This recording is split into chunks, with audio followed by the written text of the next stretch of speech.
Joining me now is New Jersey Republican State Senator in the 21st Legislative District and gubernatorial candidate, as well as SU graduate, Senator John Bramnick. Senator Bramnick, thank you so much for joining me today. Wish I was there in person at Syracuse University. Is it snowing today or no? No, we've had some pretty good weather as of late, actually. Wow, amazing, man. All I remember was snow.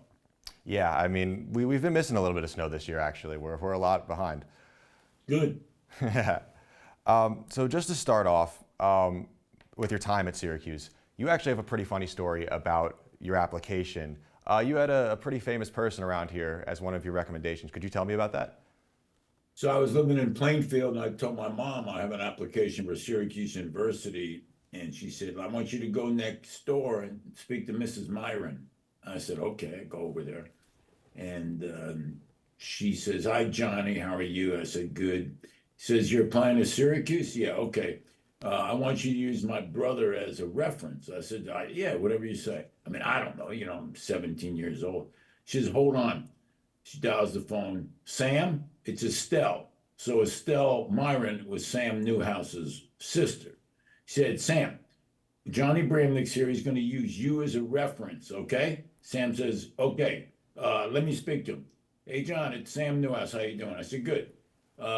Put my reference name down and I'll be a reference. No other questions. Okay, here's Estelle. And it was S.I. Newhouse. Did you have any idea who that was He at the lived time? in Staten Island. Did you have any idea who that was at the time? No. That's awesome. And obviously that worked. And so when you were here, you attended the Maxwell School. How did you use that Maxwell education to prepare you for the professional world as a lawyer, as a senator, as a councilman? Those political science professors are pretty good. And most of the stuff they were saying, it actually happened. Like I remember in the Political Science 101, I think it was Carl Schmitt. He said, when you get into Congress or whatever you're running for, he said, to get along is to go along. And I remember the first few years in the legislature, I just listened. I got along. I didn't start any trouble. And then eventually I moved up to become the Republican leader in the House.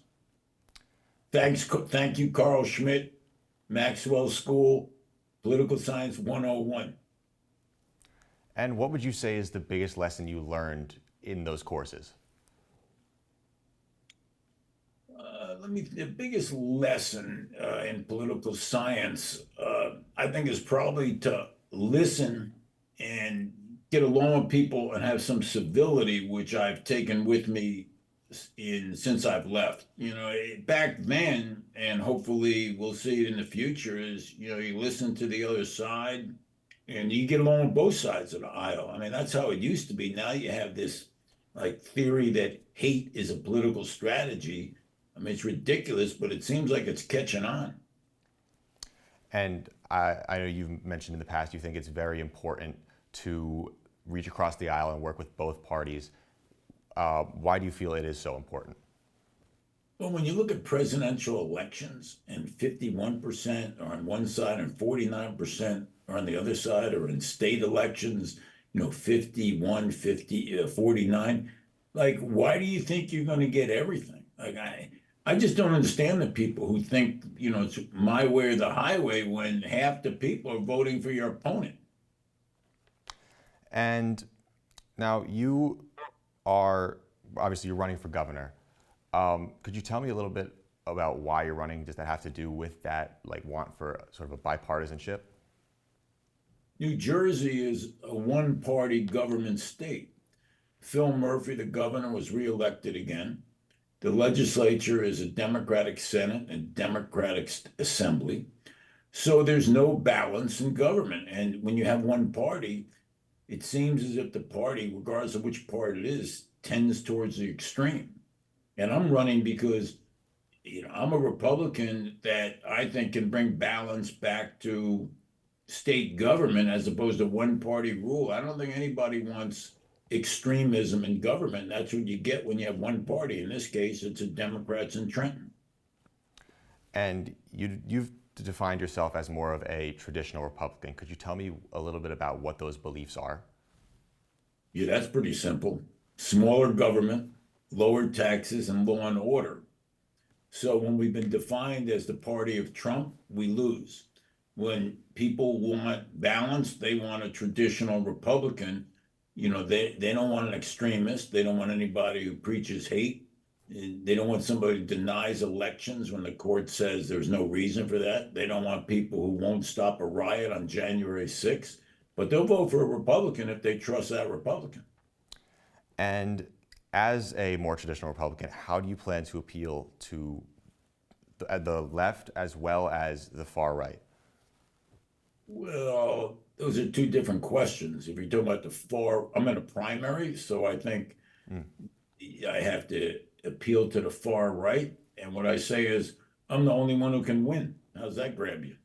So if you want to vote, for, a real right-wing extremist, you'll knock yourself out, and there's going to be more one-party rule down in Trenton, and live with it. And your opponents in the primary are more aligned with that far right and aligned with as so-called Trump politics. How do you see that affecting your outcome? Well, first of all, no one else has actually announced, though it's very likely that anyone who does announce in a Republican primary is going to endorse Donald Trump. So that brings me back to what I said earlier, pretty much that if you're going to endorse Donald Trump in New Jersey, they're going to tie you to the Trump rhetoric, and the Trump rhetoric will cause you to lose in New Jersey. And as you've said, New Jersey is a very blue state. How do you plan on maybe even like turning that tide a little bit? Well, we're a purple state because Chris Christie won 2 terms. Tom Kaine won, Tom Kaine Sr. Christie Whitman won. So they'll vote for a Republican as governor because it is a purple state, meaning that you can win. They just have to trust the brand. And right now, citizens in the middle, moderate Democrats, and even moderate Republicans don't trust the Republican brand. And as of right now, that Republican brand is very much Trump politics. Do you see that being able to change nationally even?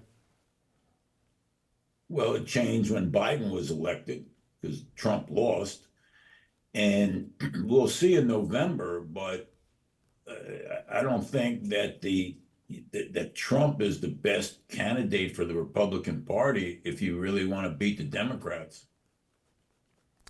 Now, moving a little ahead, what do you consider your biggest accomplishment as a politician?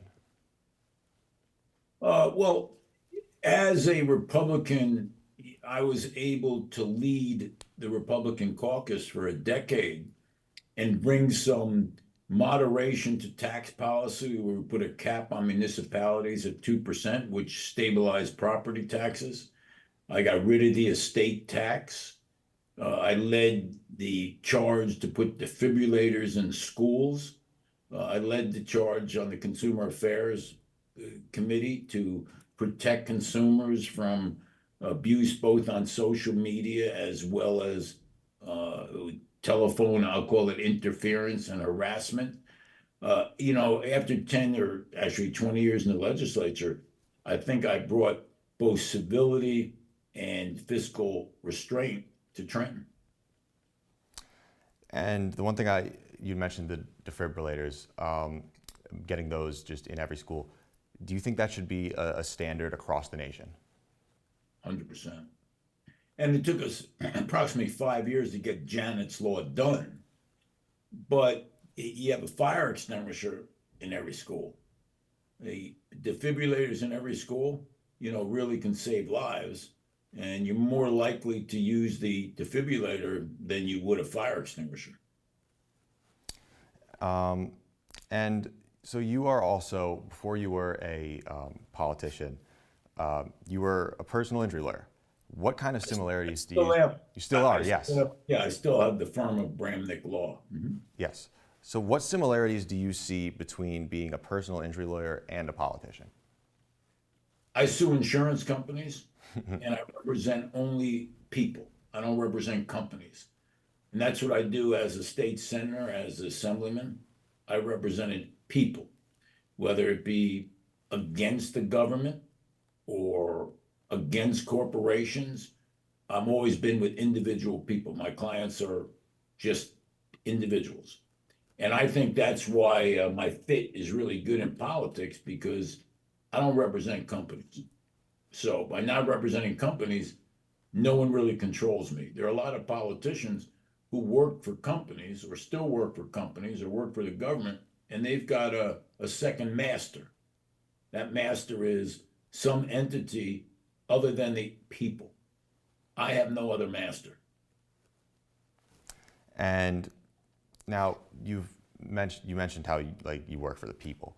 What do you see that as being something that voters will kind of gravitate to, as opposed to those candidates who might be more working, as you might say, for a large corporation? I would hope so. You have somebody who's always represent individuals, you don't have to worry about their loyalty. My loyalty is to individuals. I would expect people to like that, but some people may view it differently. I can't see how, but I think it works. And moving to something else, you are in addition to being a politician and a lawyer, you're also a comedian. How did that kind of start, and how have you been able to continue it as your political career has gained traction? Because it's very close. Being in politics and being a comedian is a very thin line between those two professions. So it started, I mean, when you're a comedian, it's kind of part of your being, part of your soul. But let's see, for my 38th birthday, my wife entered me into the funniest lawyer in New York contest at Stand Up New York. Went through a few rounds, came in second. Following year, I competed under the State Bar Association flag as the funniest lawyer in New Jersey, and I won 3 years in a row. And then, being a lawyer, I trademarked funniest lawyer in New Jersey. And now I do everything from charity to regular comedy clubs to big venues. And basically, I talk about politics, which is pretty funny. You know, there's always another story from politics. It never gets boring. And now, obviously, it's very easy to, I'm sorry, it's not very easy. Obviously, comedy is a tough thing for a lot of people to get into. And you've been able to incorporate politics just extremely well. Is there anything you've learned from being a comedian, though, that you've been able to incorporate into your politics? 100%. When you're on the stage, obviously stage presence, right? So you have to deal with an audience, and you have to think on your feet. You have to deal with people who are hecklers. You have to respond to an audience, and you can feel the audience. And you have to be, and this is the most important, in the moment. Meaning that if you just give a speech as a politician in a room, the audience can see you're just giving a speech. But if you're talking to the audience and you're responding to their questions, they can see whether or not you're authentic. And authenticity, to me, is the most important thing in politics. You know, I'm not a fan of Donald Trump, but he's authentic, all right. No one can argue that. He's authentically whatever he is. And what do you kind of define as that authenticity? Well, there's a good question. You know something? I don't know if I can define it, but people know when they see it. A perfect example might be George W. Bush, right? People complain maybe he wasn't that smart, but no one argued he wasn't authentic. It's how I think that somebody like Bill Clinton was probably less authentic in a certain sense. He was good on his feet, but people go, you know, is he really telling me the truth? You know, like, so, you know, you can define it. I mean, you're in the Newhouse School, right? Yes, sir. And you're a communications person. You watch people, you can probably define it better than I can. I can just tell you that people can feel whether you're talking at them or with them. They can feel whether or not you're doing a speech or you're having a discussion with them. They can tell whether you believe what you say or you're saying it for political purposes.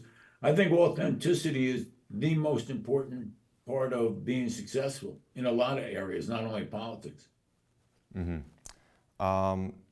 And where did you kind of learn that lesson to sort of be authentic? You mentioned it in comedy, but that's something that I feel like can build over time. Well, I agree with that because as you're learning your trade, you're trying to answer the question the way it should be answered until you're comfortable in your own skin and you're really talking from your deep inner self, you probably look less authentic. So I guess when you feel the freedom to tell people what you actually think, you become more and more authentic. And of course, the more you know about a subject and the more you're talking from your heart, the more authentic you look. And I want to kind of circle back to kind of where we started at SU. You have I've heard you had a little bit of a funny story here. You used to play pickup basketball with Jim Boeheim. Yes, that's actually true. So we used to go to it might have been the Manley Fieldhouse back then, or it could have been just a gym. So Boeheim was the assistant coach at that point, and he became the coach just a few years later. But he just would come to the gym and play, and he could play. He was a good player. And I'm sure those runs were extremely competitive. How did you end up faring against him? Well, I don't really guard him because he's kind of a 5'9", kind of guard, and he's kind of like a forward. He's not, at least the way when we played pickup. So I wasn't really necessarily against him. He would just be on the court, and I remember he could play, and he had like real moves like a real college basketball player. And just to sort of finish up here, what kind of message do you want to convey to those who might be voting for you in this primary? Simple message, and that is let's be civil. Let's respect the courts. That's law and order. Let's try to talk to each other and the other side. And let's have balanced government because most people are in the middle of the political spectrum. So 75% of the people are in the middle. And talking to the extremists and being extreme is not solving problems. Solving problems is working with the majority of people in the middle of the political spectrum and doing it in such a way that the country moves forward or the state moves forward, not just screaming at the other side, yelling at the other side, calling names at the other side, and believing in you're the only one with the answers to problems. You have to work with everybody, and then you get, I think, if you have both sides at the table, you get balanced public policy, and that's what people want. All right, thank you so much, Senator Bramnick. I really appreciate your time today. Matt, stay in touch. Stay warm up there. I hope it stays warm. Thank you. I appreciate it.